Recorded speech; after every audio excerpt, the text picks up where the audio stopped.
What's just, as a coach, it's kind of a chess match. How does it change differently? I guess when you win game one, you have to expect them to bring every possible way up. Yeah, when you win game one in a series, particularly as a home team, game two is just always exponentially tougher. There's a renewed level of force that they bring.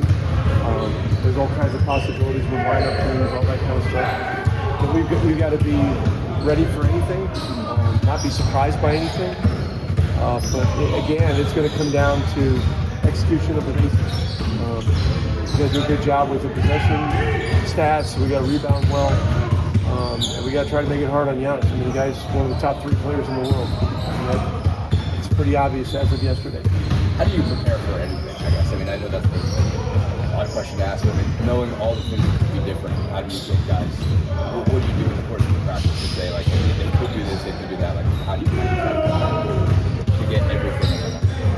A lot of it is, the hope is that our base concepts cover the majority of things.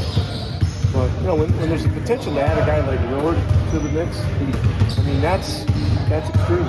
You put the first ballot Hall of Famer in the line. And so, but we've played against him enough. We have an idea of what to expect there. But we can't overanalyze things. We just can't do it. And so, today is really a lot about trying to maintain a high level of edge, compete level, all that kind of stuff. Our fans were great in game one.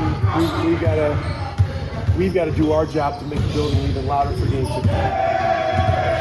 Knowing the level of challenge is going to be there. Rick, you guys had such a balanced attack in game one. How big would that be for tomorrow against the team that you mentioned? You know they're going to bring their game. But we're a team built on balance, and so that's how we have to play. We got a lot of guys involved in game one, which was good. Some guys that didn't have much quality playoff experience got their feet more than wet. That's good, but game two and being ready and maintaining the edge is always the biggest challenge. Rick, I've seen the term playoff riser used to talk about Andrew Nembhard. Is there something innate about him that you think allows him to step up in these settings? You notice him doing something different from a day-to-day standpoint? We need everybody to have a heightened level of awareness, heightened level of edge, everything else. I mean, Andrew naturally has those things, and he loves big games. He loves big moments. He's shown that. But I think all the guys on our roster, embrace this kind of opportunity. So we've all got to have the same kind of mindset headed into the next game. Is there one thing that you've been preaching after you win this game one, to these guys headed to game two with this team? Is there one thing that you've been preaching over and over to these guys that prepare for this game Tuesday? Expect hard. Hard things are hard. Right. Winning the second game of the playoff series after you win the first game is hard. And so we got to expect hard. We got to embrace hard, and we got to, as I said, I think our fans have a lot to do with our success. Not just in game one, but this entire season. And so we need them. But it's our job to get them into it. Rivalries are great in any sport, and this one has really become one of the great ones. You've been a part of a lot of them over the years, and that's something you feel like the fans have embraced as well. And you can kind of sense that too when you think about these two franchises game. I'm not into that stuff. Talking about that, you don't win a playoff game or a playoff series talking about existential things.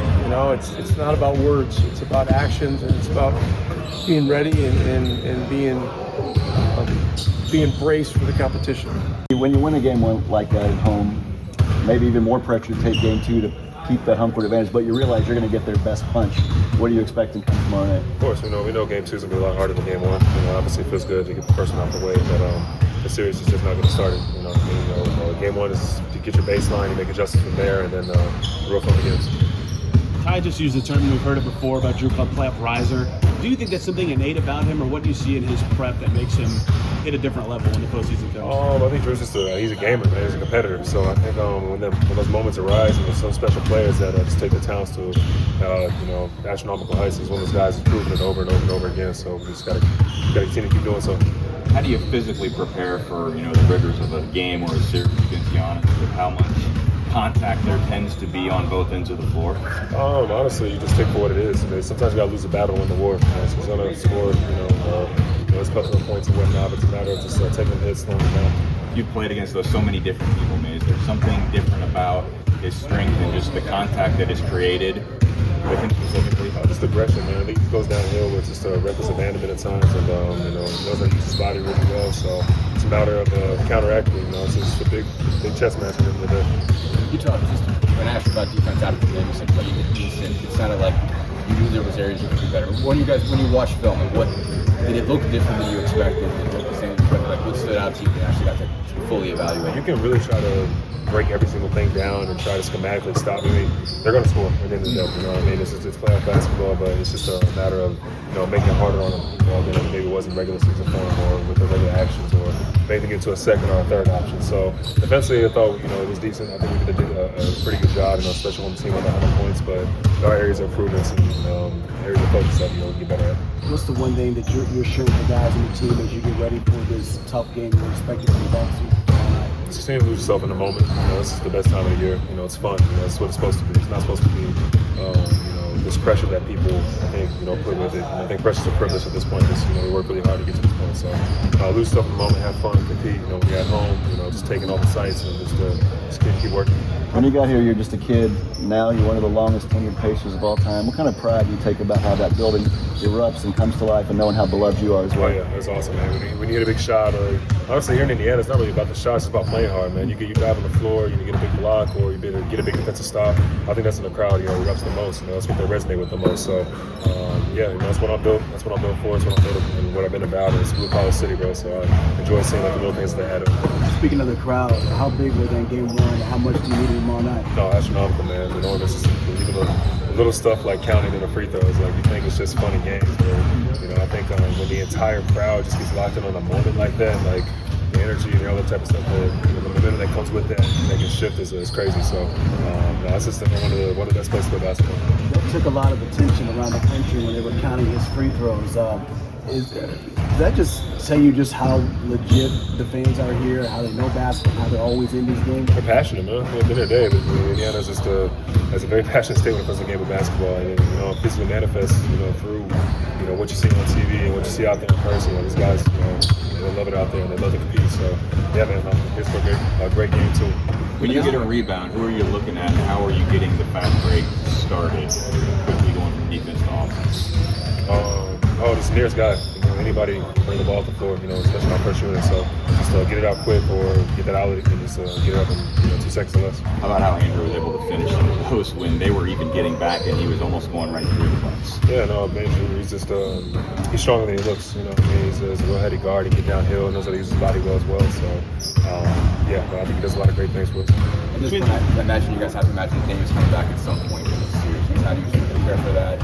Knowing it could be game 2 or it could be game 3, how does that work into your preparation? Yeah, he presents his own challenges, obviously space the floor and whatnot, and someone who's experienced on the team as well. So anytime he had experience in the playoffs or an experienced team like that, it helps. So we're ready for everything. At this point, I think a lot of it, at this point, is on us. In our preparation. So that's where our attention needs to be. But we'll be prepared for whatever. How do you prepare for everything? You know they're going to adjust somehow. How do you? Sorry, Tom. You're good. How do you prep for that, knowing that they could do anything? Again, it's kind of a broad. I think it's the playoffs, man. I feel like at this point, you schematically you can try to predict what they're going to do next, but once you're out there and you're playing, bro, it's just ripping around. So we played this team plenty of times. They played 11 times last year, 5 or 6 when it was this year. So just taking it what it is. double Giannis, showed him the walls, do 4-5 switch with Pascal. Is there specific triggers for that stuff? Are you guys just communicating possession to possession? How do you show him different looks throughout a game? Just don't give them a steady diet of one thing. I mean, I think that anytime you give a better player, they see the same thing over and over again, they're going to dissect it. So it's just a matter of just making them think more, just continue to throw different bodies at them.